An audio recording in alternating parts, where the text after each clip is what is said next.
Pakistan coast guards کی گزشتہ ایک ماہ میں بلوچستان کے علاقے گوادر پسنی اور اوتھل میں منشیات اور ڈیزل اسمگلنگ کے خلاف کارروائیاں جاری ہیں۔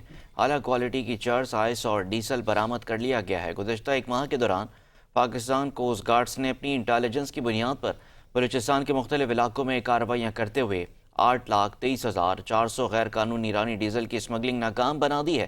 اس کے علاوہ دیگر کارروائیوں میں 135 کلو گرام میتھ آئس اور 652.5 کلو گرام چرس کی اندرونی اور بیرون ملک اسمگلنگ کو بھی ناکام بنا دیا گیا۔ مذکورہ منشیات اور ڈیزل قبضے میں لے کر قانونی کارروائی کا آغاز کر دیا گیا۔ پکڑی جانے والی منشیات کی عالمی مارکیٹ میں مالیت $73.631 ملین کے لگ بھگ ہے۔ ترجمان کے مطابق پاکستان کوسٹ گارڈز ہر قسم کی منشیات اور غیر قانونی اشیاء کی اسمگلنگ کی روک تھام کے لیے ہم وقت مصروف عمل ہے اور ملکی معیشت کو مستحکم کرنے میں اپنا کردار ادا کرتی رہے گی۔